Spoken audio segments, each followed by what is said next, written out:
Welcome back, everybody, to the Amazon EU Masters. My name is Munchballs. I'm joined by Dagda, and we are fresh off a dominant victory for LDLC, the first seed from the LFL. We're joined now by Aika. Mate, Aika, how are you feeling, pal? Because that was a pretty strong victory, but also a very different style of game to what we saw from you against Bisons the first time around. Like, is this? Are you guys serious hats on now? I mean, first of all, hello guys, and I mean, it's because of that draft, right? Like you have to adapt to what they do, and like the first game they had more of a fighting draft, I would say, and this one was more like, I mean, with the Soraka, the Cartus, you had to play really, you had to be really careful early game to not be like getting chased or anything. So that's what we did, and like we knew in team fights we would be better. So yeah. Well, look, regardless of the draft, you guys look confident in this game. And now you kind of looking at 4-0. It looks like you're going to be moving on to the next round. Like, are there any worries that you have for the rest of the tournament now? Are there any teams that you're looking at going, oh, this is a bit of a worry? Or like, do you just feel confident that you have your set style? And even though the LFL has won the last couple of the last two splits, there's no pressure on you guys to try and be the number one team once more. I mean, obviously we are really confident right now, but we know that there are some other teams that are like good, like Fnatic, for example, X7 as well. I mean, I thought X7 wouldn't be that good based of scrims that we had against them, but they're playing really well right now, so I'm actually kind of impressed by them. But yeah, I think the top contenders are for sure X7 and Fnatic in this EU Masters. But I mean, we are confident, and hopefully we can keep winning, you know. Is there nothing to be said for Vitality B? Another team coming out from the LFL that are also 3-0 so far. Are they not a top team in your eyes? No, when I was talking about other teams, it was like outside of NFL, right? Because we already know like these teams, we played against them like the whole year, so that's why I didn't like talk about them really. Okay. It just goes without saying that, of course, Vitality B will be a top team as well. Well, Aika, thank you very much for joining us. That's all the time we've got for the interview. And good luck in the rest of your games today. Thank you. Bye-bye, guys. Bye-bye. Catch you later, Aika. Fantastic to hear more from that one. Let's take a look at some of the highlights from our previous game, because Dagda, honestly, I feel like a lot of the highlights will be packed together. Shout out to Merwin, despite the loss. So close to so many great plays out of this guy. He tried so hard and got so far, but in the end, just couldn't get it across the finish line. And LDLC, I mean, they did a really good job of making sure to shut down this already in the early stages, make sure that Merwin couldn't have that impact in the later portion of the game. And then when you look across the team fighting, right, it became a hell of a lot easier then for LDLC when they got these late game fights to kind of set up for their carries, right? Execake had got his chance to farm up all game long. Aika had picked up some of those early kills, so he was a monster, and Yike as well, benefiting from those early kills, was chasing down everyone right, left, and center. And I feel like we got to see the value of this Orianna Viego combo, right? Where the movement speed for Yike, meaning he could just go as deep as he needs to go with the help of DOS and Ragnar CC. Really, really great stuff to see. And LDLC, very, very good team fight. I think that's the biggest takeaway for me, is like watching these guys work as a unit in the team fights. It felt immaculate every single time. Yeah, I think that's the big takeaway for me from LDLC is like, this is a team that is super good at playing the style that they have, right? And again, it comes back to like their team fighting looks great, their early vision control. I honestly think they're the best in the Amazon EU Masters at getting this early vision and playing around it, and particularly Yike. I think his early jungle pathing is really strong. Surprising, honestly, that this is his first EU Masters, just based on the performance that I've seen from him over the course of this. So I'm excited to see what LDLC can do as they start to go further into the tournament, because at this stage, sitting 4-0, it doesn't seem very unlikely that we're not going to have an LDLC in the they're almost certainly making it through, right? At this point, I'm confident to say LDLC are going to be there in the quarterfinals. It's time for us to move on with our day, though, and head towards our second series. It's going to be Atleta up against the Unicorns of Love Sexy Edition, which... Is there a quick way of saying that name? I feel like it's such a long name. Calling them Muse feels a bit strange to me. But either way, this one should be an interesting one, because we've got, we spoke to Gabo earlier on in the stream, right, to start the day. And, he was a little disappointed that he hadn't been able to make any hero plays just yet. So I'm hoping we get to see Gabo show it off a little bit today.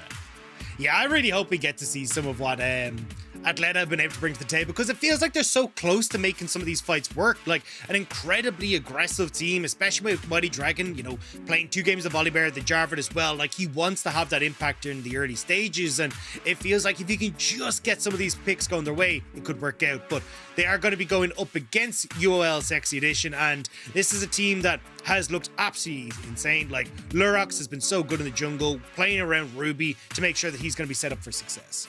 Also, Ibo up in that top side, right? We're talking about whether or not Gabo will be able to make the big hero plays. Well, against his late opponent, Ibo, one of the most experienced players in the whole of EU Masters. Like, that's a big task on his hands. And I feel like UOL, this is a team that wants to improve themselves. Because remember, they've come from the Prime League, but they did have to go through play-ins to be here. They're 2-1 right now. They are a favorite to move forward to the next stage, but they need to make sure they get a win like this on the board. Because whenever we're talking round robin groups, the team with no wins like Atleta is always that wild card that might be able to make the upset happen, that might completely change the shape of the group. So we need to see UOL, you know, keeping things stable and playing a good game of League of Legends here. But here's the thing, right? Like, I'm not going to lie. I work in the LPL. Who would have thought it? Munch works in the LPL. I knew that. Ruby used to play for Rogue Warriors. So I'm a little smidge biased towards seeing what Ruby could do in the mid lane, you know? Rogue Warriors has a very special place in my heart. So Ruby never really left it after he left Rogue Warriors. So I'm excited to see how they can continue to perform, and if UOL Sexy Edition will be able to take down Atleta and kind of continue being the, unfortunately to say, but the second best team in Group D, right? Because it feels like they're constantly just chasing LDLC, especially after they had that loss last week. I will say, I don't think it's that crazy. I don't think it's that crazy to say they're the second best, because LDLC have been dominating so far. We're going to jump into Champ Select, though, and get this second game of the day underway and see what the Unicorns are going to bring to the table and what our PG Nats representative is going to be bringing to the table. Because, once again, we have an underdog here. And every time I see an underdog, I want to see spicy picks. I want to see, like, level 1 strats. I want to see a different style of League of Legends, because that's how you make upsets happen in Best of 1. Yeah, I'm really hoping, honestly, that I get to see Cospec's Thresh. Like, I used to cast Cospec back in 2019 in the Baltic Masters when he used to play for Ensure. This guy's Thresh was absolutely insane, and it's his most played this split as well. I just really want to see him get his hands on it and see if he can prop up ends in that bot side as well, because you then end up with this super aggressive bot lane that Atleta like to play around. Yeah, we'll see if they can get that kind of explosive bot lane. Apparently the Draven did take it off the board, so there's a little less explosive already. The Xayah banned as well by Atleta. And I feel like every single game that we cast here at EU Masters, the Amazon EU Masters, sorry, Dagda, is like the bans are tough. You're forgiven. Every single team has different bans that you need to go for. It's not just like meta bans in this tournament. It's all about target bans. It's all about removing comfort picks. Yeah, I think there are a couple of teams like Unicorns of Love, like LDLC, though, that are much more like standard, right? And like, even when you look at the bans, right? Like Orin, Xayah, wasn't expecting the Zeri blue side ban, but like does say a lot about kind of what like the thought process is for these teams, right? Where you know which teams are going to play a much more bog standard game. And I think when you look at like the caliber of players that you have, right? Like Ibo has been sitting on like one of the top, or at least strongest top laners that we've had in Amazon EU Masters for a while. Like, looked at by a bunch of LEC teams, not quite able to make it to that stage though. Like, you got Lurox, who was ex-LEC, Ruby, who was LPL. Like, these are guys that are going to be well used to playing meta. Oh yeah, plenty of experience, that's for sure.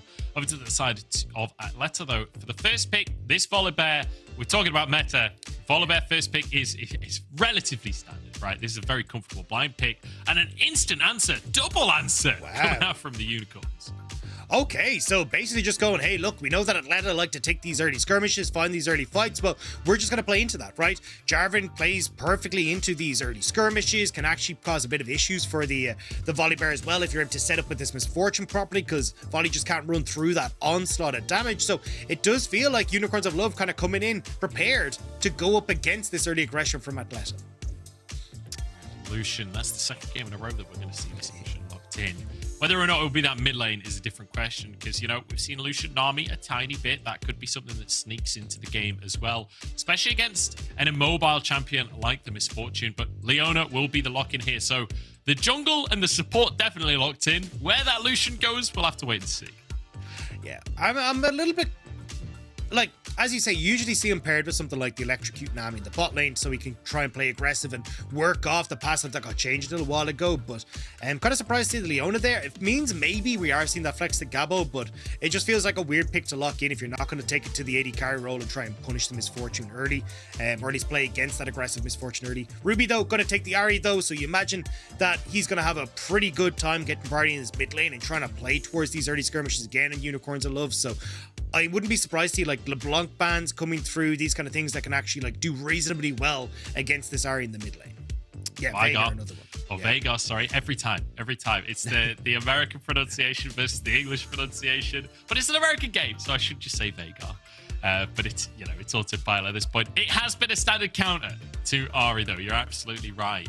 And for the side of Athleta, I feel like you probably have solo lanes to go for, so maybe getting rid of some of the comfort picks from your opponent or some other things that'll do well against what you want to do. Yeah, I honestly, I'd love to see something like a Rise locked in for Zonix here. It's something that he has played before, and I think it's something that can work really well against the Ahri, like pushing and then starting to roam before the Ahri can try and follow. And especially when you're looking at how aggressive both these squads want to be in the early stages, getting that early lead can just snowball very quickly out of control. But Sylas actually going to be the ban away as well, so maybe we see Zonix go back towards something like the LeBlanc. Not something that he's played this split, though. I just feel like the Rise would be a much more comfort pick for him in that mid lane, and again, feed into strong mid jungle into plays elsewhere.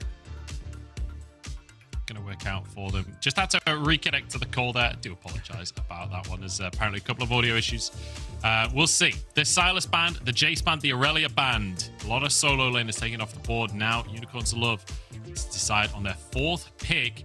Looks like it might be hard engage in the bottom lane alongside the Misfortune. I mean, I love the Rakan here as the answer here to the Leona. It does mean that you got a little bit of a weaker lane state, but super strong when you get to team fights. And right now, like trying to set up again for these skirmishes is going to be perfect for Unicorns of Love. You got like, in theory, push on bot side, but you do have to be careful about like the all-in potential from Athleta. You got control in mid, depending on what the matchup is, but I think for UOL, definitely Dragon Focus is going to be the name of the game. And then we just got to see what the plan is for Athleta. I think Gabo going for something like the Gnar is perfect. And then I'd love to see a Rise. I think it just gives you the opportunity to play up towards Gabo if you want to, start to collect some extra turret plates there, opportunity to play down towards the bot side. It just feels like the perfect pick here.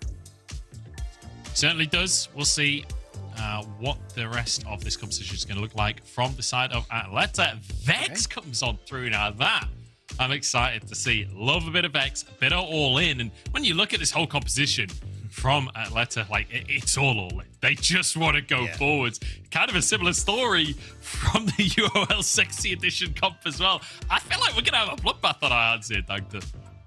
Yeah, I mean, again, we kind of talked about it. Like, this is both teams all in on this mid-game fight.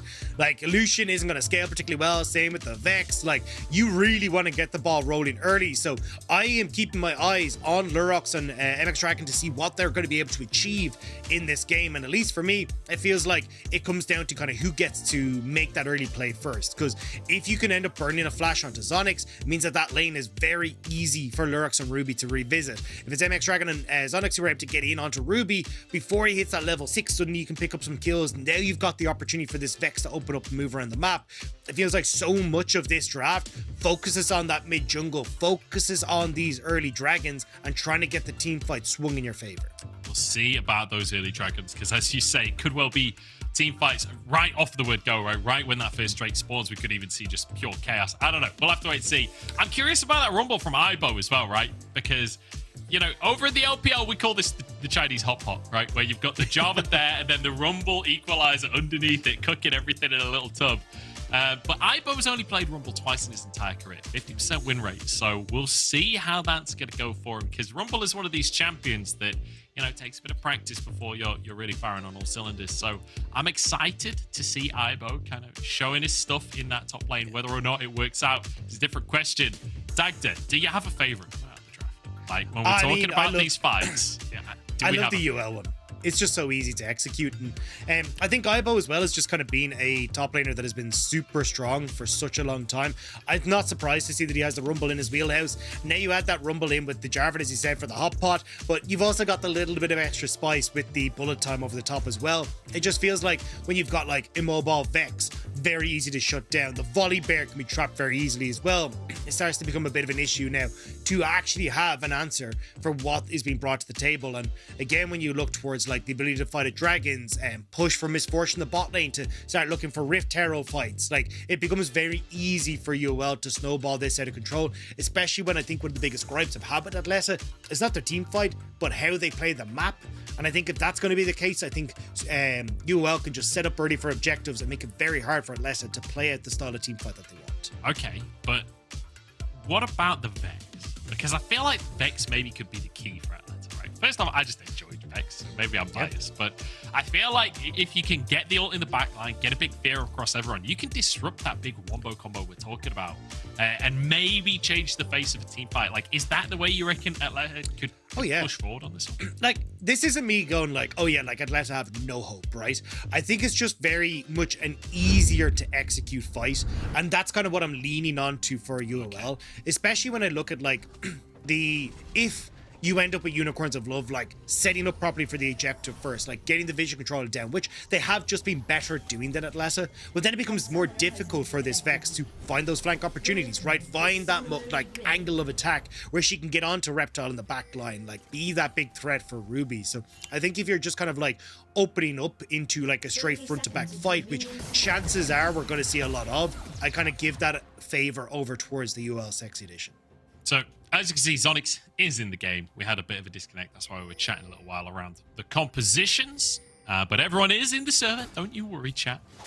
Everything working as intended here. And remember, Atleta currently 0-3 in this group. They're the PG Nats representative, the first seed from Italy. And they're looking to get themselves a win. They're looking not just to play upset, because they're not out of the running just yet. With having LDLC be almost flawless at the top side of the group, flawless so far at very least, it's still possible for Atleta to make it on through if they can find wins today. So a lot of pressure on the shoulders of these Italian players. Whether or not they can do it up against the Unicorns, we'll have to wait and see.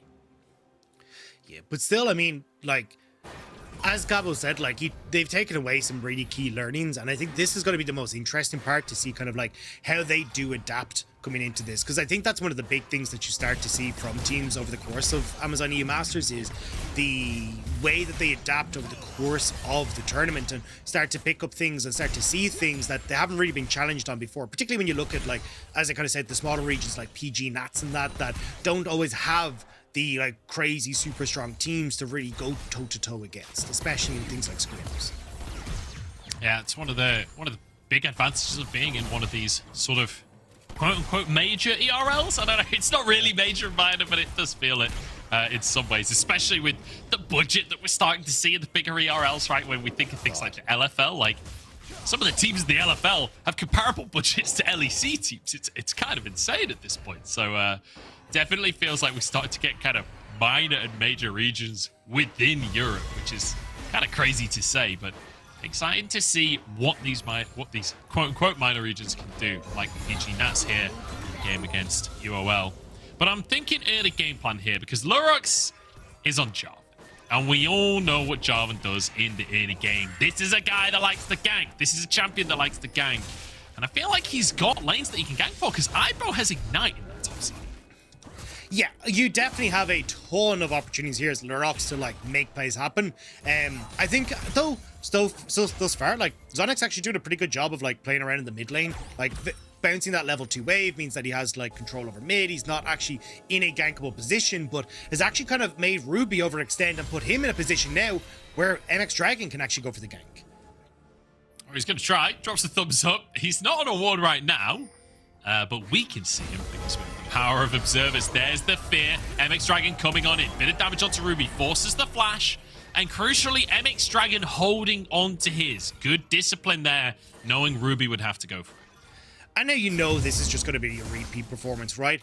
This is why I really like the way Zonix played the opening. Just there going, hey, look, you know, chances are we're playing against the Jarvan. He wants to try and go for some sort of like level 2, level 3 gank. So I'm just going to crash second wave, make sure he's not able to do that. And now you're actually putting that wave in a position where Ruby is forced to burn his own flash. Gabo, though, is going to be in trouble. He knows that Lurox is on this top side. Oh, flash from Ibo, all in on the top side. The Ignite, he's burning. Gabo down.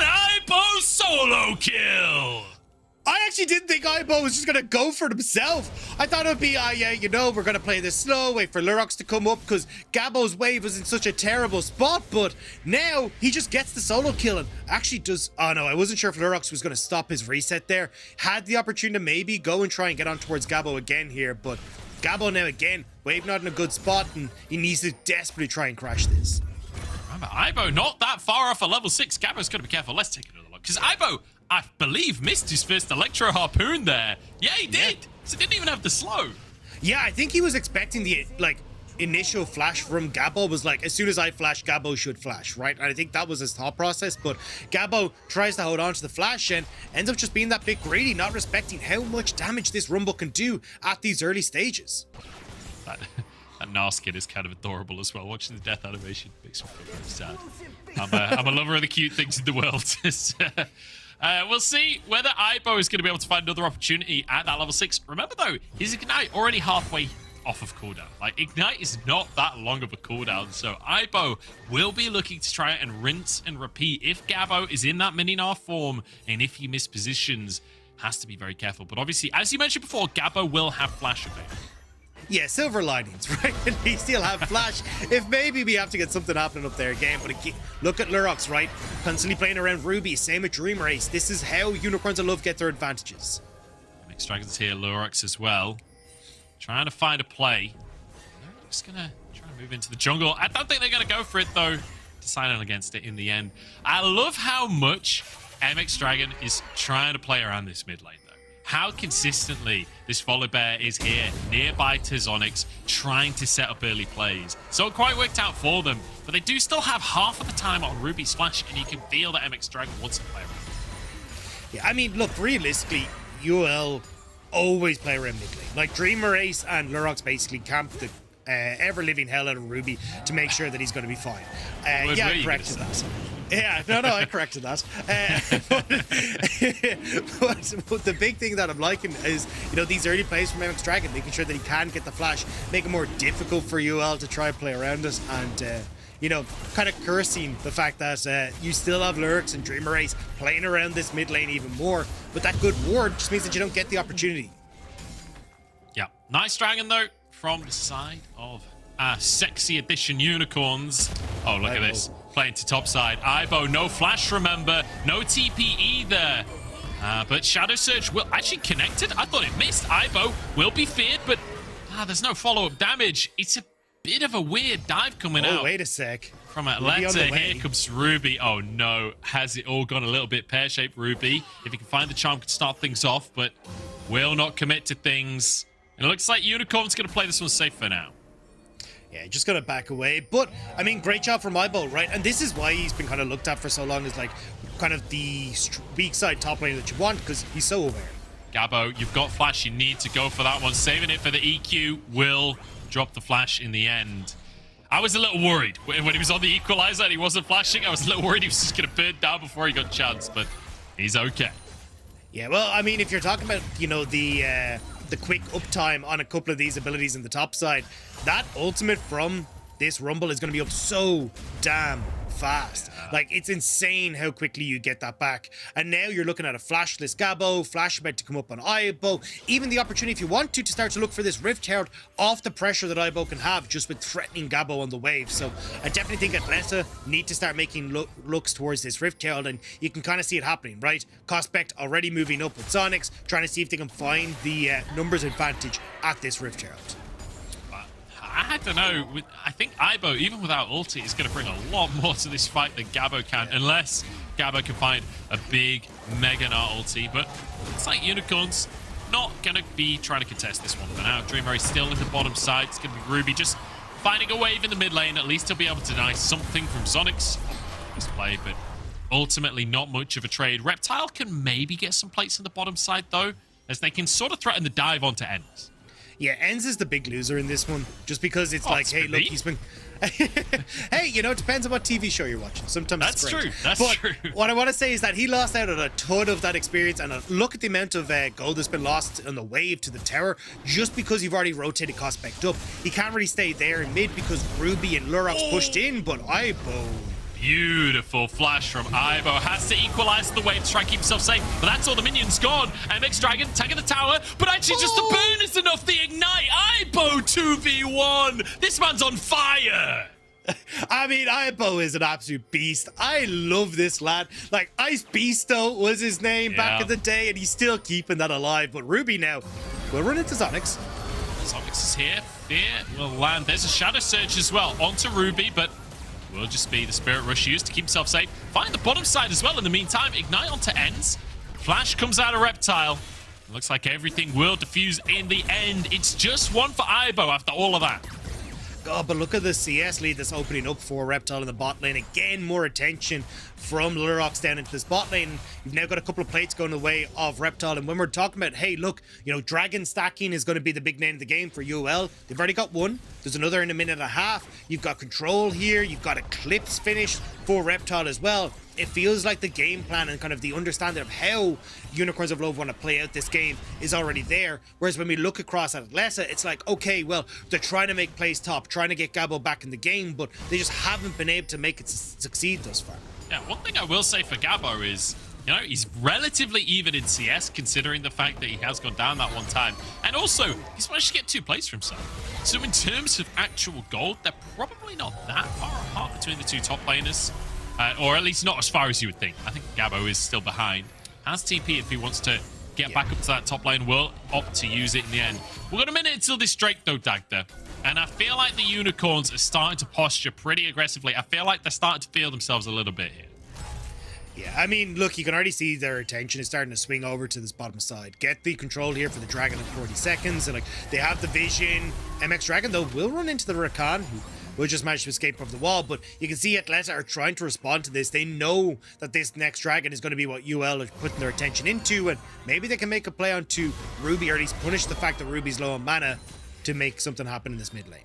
Does have a blue buff though, so I think Ruby will be fine to get involved in the next play once again. It's all about this next wave, because Drake, about to spawn mid lane priority, will buy space in the river, but Ruby is alone against 3 trying to fight for priority here.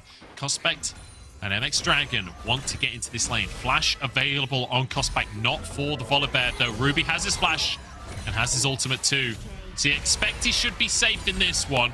We'll be able to just clear the wave, but it means Zonix has that safety to just be aggressive in that mid lane, force the wave in, and now move towards the bottom side with the rest of his team.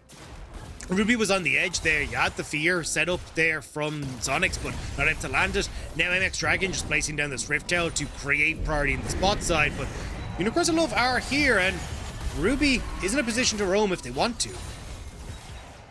Certainly is. Is Herald going to be dropped? This will be at least a couple of plays. End's going to be close enough to get some of the gold for that one. Now a TP coming out from Ruby as we've going to be getting towards the tower. Lurox getting the engage. It's going to be onto Ends to try and find this Lucian, and easily done for Dream Erase. Nice little knock up, nice little kill coming on through. And that should secure the Drake. Yeah, we'll give the Drake over to Unicorns of Love. Second Dragon now going their way. Ibo did start to rotate down though, so it means that Gabo will have some alone time on this top half of the map. Might be able to get an extra play for himself before Ibo shows up, but again, just Atleta like not playing hit the map properly, trying to over-aggress with this Rift out on the bot side, and UL in a position to collapse. Very nicely done from the Unicorns of Love. Equalizer used on that top side. Ibo going for another all-in. Gabo is exhausted. He's the mini Gnar, but he's got Zonix moving over. It means Ibo has to back off. No flash was available for Ibo, so he couldn't finish the kill. Not quite able to finish it off, but again, like, this Rumble pick doing work against the Gnar, and this is only just in lane, right? Like, Ibo's still going to have a massive threat when he... when he gets towards team fights as well. You've still got that hot pot situation that we were talking about with Lurox. And the hot pot situation. Yeah. It sounds like a movie. Yeah, Mission Impossible, the hot pot. I don't know if it rolls off the tongue, you know, but we'll see how it works. You know, the box office will tell. But I gotta say, like, still Reptile, massive here. Second, he completes that Muramana as well. Like, this, like, 2-item spike for Unicorns of Love is going to be absolutely insane. Getting a bit of platage going on this top side. He's got 2 kills. He gets himself a plate. Has to back away though. Flash force already. MX Dragon trying to finish a kill. Ibo with a shield. He has no ult. He has no sums. And he has no life as MX Dragon cuts him down. Ruby, though, still in the area, trying to see if he can catch Gabo. Gabo has no flash still, but I don't think Ruby knows he's there. No. And I don't think Ruby could go for it anyway, because he's about to turn Mega Gnar. I think even if you go for that one with MX Dragon there, that would be a dangerous situation to put yourself into. In the meantime, though, with the pressure onto Ibo on that top side, it buys some space for Ends to be able to go for this tower in the bottom lane, and that will even up the gold somewhat. It's a nice little swing in favor of Atlet.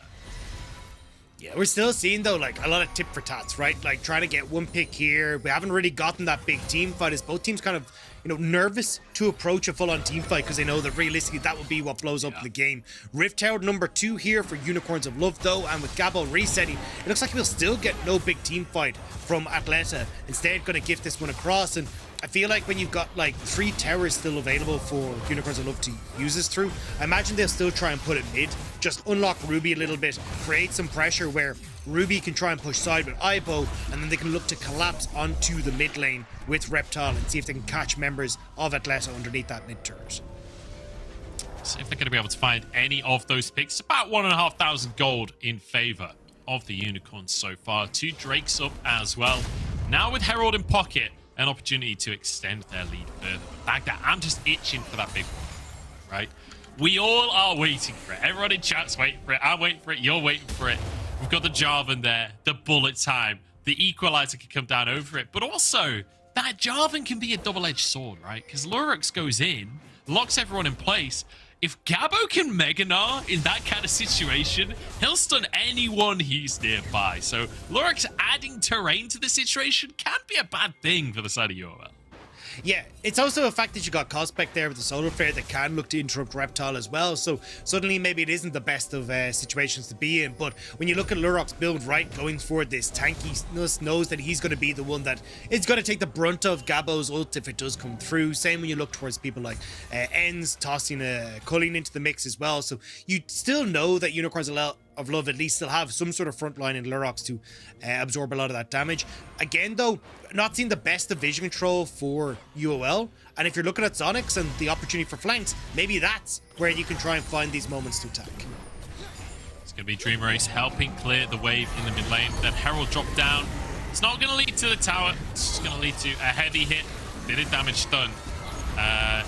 Yeah, no smite available. Couldn't defeat it before it got the charge down. Ibo, though, pushing away from this bottom side, has forced the TP out from the side of Atleta. And when your top laner that doesn't have a TP is forced to TPs out of the opponent, that always feels good. Yeah, I still think it's a bit of a missed opportunity from Unicorns of Love there, though. I feel like if you set up Ruby in a side lane, Ibo in the other, you use the fact you've got priority from both these champions to like push sides, then collapse on mid with the Rift Tail. You create that numbers advantage in mid. Then you've got like Ibo's ult to try and like get people away from the tower. You can threaten dives with Lurox and Dreamer Ace. It feels like you'd be able to like definitively crack open the tower, definitively start to get some of the deeper vision control. Because as you can see, Dreamer Ace now getting one at the Raptors, but that's the deepest ward that Unicorns of Love have on the map right now, and it's not really giving them a ton of information to work with, which is why Atleta have been able to respond so effectively to all the plays that UOL are trying to make. It's a good job they don't need flank bots in there, because they certainly don't have them. Here we go, though. Yeah. The Unicorns grouping up for the Drake. MX Dragon over the wall, spot on a sweeper, but Ruby, he's going off with you only get a red outline every second or so, so it's a bit difficult to pull it off. Dreamer Ace jumps to the rest of his team. Ruby over the wall with an Everfrost, but stunned up. There's the combo, but it won't connect. Won't finish any kills off. Ruby forced the flash. And that's a lot of cooldowns from the Unicorns for not a lot of gain. Yeah, they're going to try and start up this dragon, but I mean, you still got a ton of opportunities here for Atleta if they want to try and go for it, but not feeling confident having burnt 3 ultimates of their own, so they're just going to back away. But yeah, I feel like with that big combo down, that was your moment to fight as Atleta. Thought so. At least I would have thought so, but then, who am I? I'm just the commentator. I'm here to watch the games and enjoy the hype.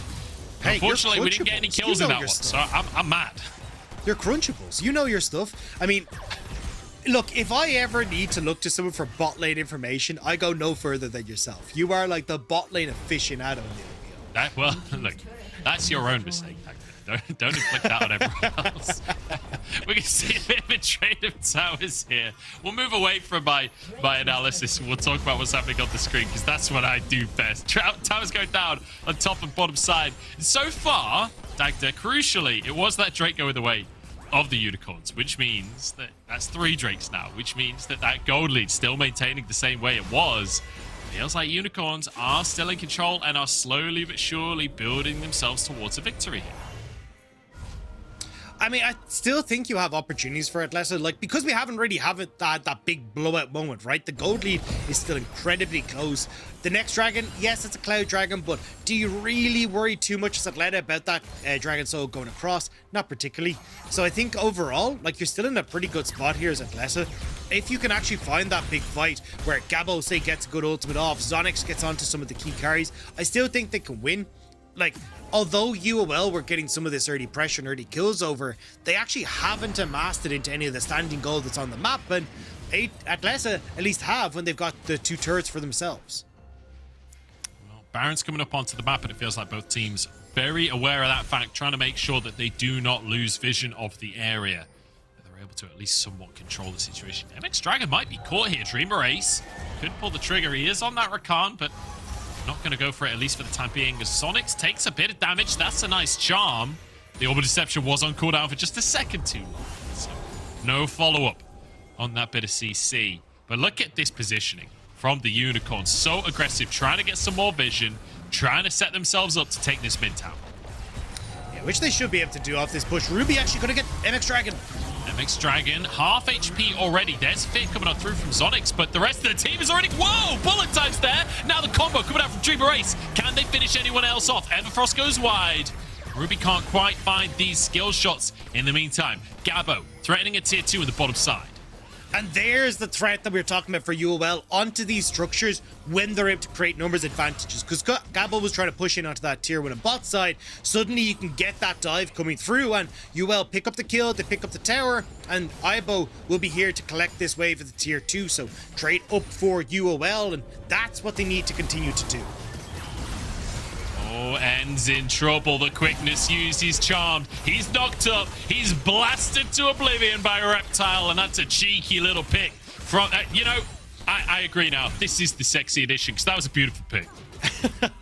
Unfortunately, they won't be able to show a bit more here though, because when you look towards Baron, they're just not in a position to really try and take that particularly quickly, so they need more than just the one pick to turn towards it. But you see here, tension from Atleta on the top side, but that means that Cospect ends up just getting completely caught out with the slows that were coming through from the other 3 members of Unicorns of Love, and eventually Atleta are forced back underneath their turret. And that's just nice picks coming through, and especially when you got Dragon coming up in a minute's time, which Unicorns of Love will want to try and collect for themselves, want to try and force that Elder Dragon onto the map.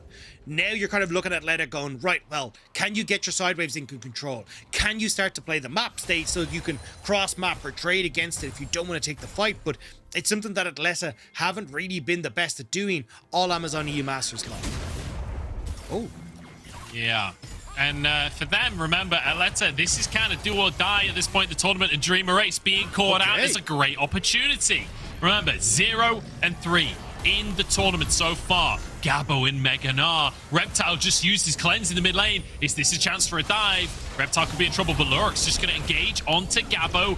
Mega Gnar used, but not to much effect. And now the bullet time onto Gabo. It's all gone a little bit pear-shaped actor. Ruby onto the seed. Fear onto Lurox. Everfrost is good. There's a charm onto the bear. Jumps over the wall, but he's chased down by the fox. And now with a double kill, and Aibo chasing for more. It looks like the Unicorns have turned a little pick into a massive opening.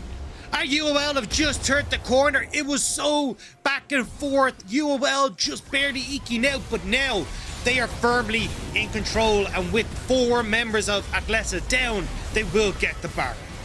That'll be Baron, but look on your minimap right now. Ends moving over towards Drake. He wants to deny this Cloud Soul while the Unicorns do the Baron. But look where Dreamer Ace is. Ignite available on the Rakan. Cloud Drake does a lot of damage. He could maybe kill Ends here. He's going for the 2v1. Ignite is there. He's on to Ends. He finishes the solo kill. Dreamer Ace. I am loving what I'm seeing. Can he steal it? Gabo gets it in the end and will hop over the wall, but that was beautiful. Oh, Dreamer Ace, well played, but for ends, man, he's not getting to break this game at all. Like, and again, this isn't, well, I will say ends, that was a bit unfortunate. Did have the flash to try to escape, but unfortunately, like, this game just hasn't gone his way. Like, he ends up losing out a ton because of the pressure Atleta are putting top, and now Zonix is getting that pressure now. You don't get to move, you don't get to step out of the map. What was that damage from the Q there? That's Zonix out of the map already, and now look at the pressure with Baron in pocket, no less. Gabo, though, trying to answer on the bottom side. Yeah, Gabo's just trying to get anything back, especially when you've got these the bounties available as well. Gabo trying to see if he can maybe get something, but I mean, a Triforce and a Hex Drinker won't do enough realistically when you're looking at Unicorns of Love, who thinking about trying to make something happen on this bot side, but will realize that Atleta have all reset, so don't want to try and overforce the play just yet. And I want to just quickly talk about items for a second. If we have a second, we could have a fight kicking off, but Reptile going for this Sherilda's means that Lurox isn't even... Oh! Damage onto Ends the Scorch! The pot's ticking. Ends walks away barely with his life. My goodness.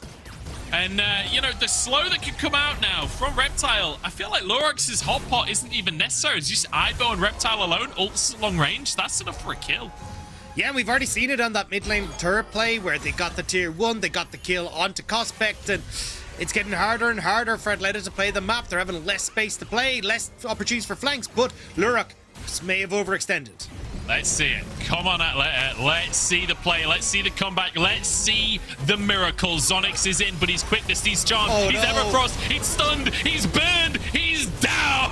Gabo, the next target, stuns Aibo as Cospect has been found. Reptile in a 2v1, but he ain't afraid. He's a lizard, baby. Lurox chasing down onto MX Dragon. Reptile, gets chomped alive. Bears eat lizards for breakfast. MX Dragon, he turns himself golden, but all he buys is time. Ruby will finish the kill. A lot of time. I feel like they should be going for the base right now as they get a kill onto the bear.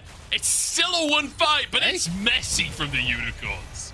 Yeah, the push still here though, and Ruby, honestly, I mean, because they weren't able to kill MX Dragon that quickly, now Atleta actually do get to defend their base. You're right, Munch. Like, it really felt like they just needed to turn towards the base, forget about the kill, but Unicorns of Love will still be in control. They will still take over the jungle, and look at the wards on the map for them. Like, you can't move as Atleta in that jungle without being spotted, and I mean, this all started with Gabo finding Lurox going for the flank, but I mean, you just don't have the damage as Gabo here. Zonix doesn't want to throw out the ultimate to try and follow up, and from that point forward, you're just overextended as the two solo laners on Atleta's side.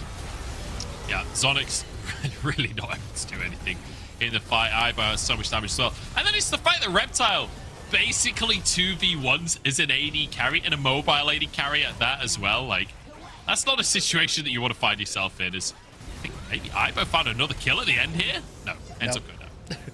No, other way around. They found the kill onto Aibo. But look, Aibo still had a spectacular game. And I'm delighted to see Aibo kind of back. I think this man is absolutely incredible on the top side.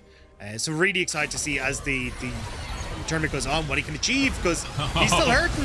Zonix does not get to play League of Legends today. It's just the fact. Gabo goes down as well. And MX Dragon has to ult defensively. It never feels good on the Volibear, but Aibo is not afraid to flash forward, not afraid to find more players. Cospect, the next target. His quickness is not enough. Dreamer Ace goes down. Here's Ends to turn it around. Can't quite find Ruby, though. Oh, and it's not quite enough. Make it rain. Finishes the kill. 19-5. And I think it's a slow win here from the Unicorns, but I think it is a win. Yeah, Dreamer denies the clean ace, but either way, UOL will still manage to take the base. They'll still manage to push in onto bot side. Aibo retreats over to the mid lane to make sure that he can set that up nicely for UOL to take number 2 as well. And I mean, you've even got the Dragon in 30 seconds, which Unicorns of Love will be in a great spot here to put pressure onto as well. So it just feels like this game is spun completely out of control from Atleta, and there's just very little they can do to get back into this. Dagda, I want to take a second here and appreciate Lurox. 0-0-16 on the Jarvan. Guys, appreciate your junglers. He may not be getting the kills, but all of this setup, almost 100% kill participation. It's beautiful to see. He's been so well. He's played this so well. I mean, even the early pressure we saw continuously kind of settling around the mid lane, making sure Ruby wouldn't get punished for the flash. MX Dragon couldn't really make any plays happen, and it just meant that there was very little that Atleta could try to do to punish the early game. Timorous has found Co-Spect. In comes Dragon and Gabo on the bottom side of the fight as well. Lurox goes for the Cataclysm. The rest of the team here to follow up Gabo. Charmed as he turns into Mega Gnar, but can't even press his buttons in time. It's MX Dragon taken down as well.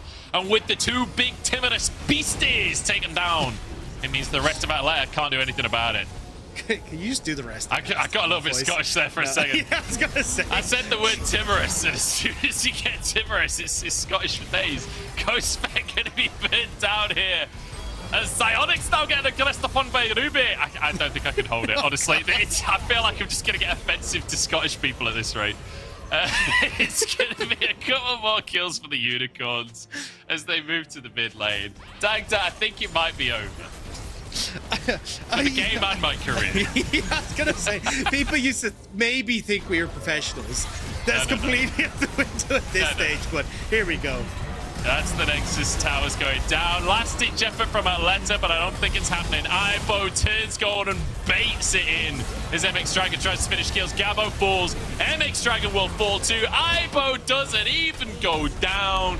26-5 at the 30-minute mark as the Unicorns get that third win. And with that, unfortunately, Atlanta are unable to make it out of groups. And I mean, 0-4 now, it wasn't looking particularly likely, but still unfortunate for Atlanta. But again, UOL looking pretty damn good now, sitting at 3-1. I mean, it's got to be a pretty happy time for the Unicorns of Love over there. Yeah, they're feeling good off of the back of that one. And I have to say, not the cleanest win I've ever seen, right? But I like that. I like the messy wins. I like the games like this where it's all a little bit chaotic. And, you know, you mentioned Ruby before, a player over from Rogue Warriors. This is what we knew Rogue Warriors for in the LPL, was this crazy style of just pure aggression, of just pure fighting. I feel like he's brought that with him to Europe. Yeah, he definitely has. And I mean, look, you've got the skill on these players to kind of thrive in that as well, right? Like, you've got the ability for Lurox to play through this mid lane quite substantially, especially with Dreamer Ace kind of supporting him. We even saw them in the early stages here. And from that, they just come into a point where they're picking off several members. They find the big team fights, and it just looks awful. Awesome. Well, Atlanta, unfortunately losing this one out. They're now 0-4.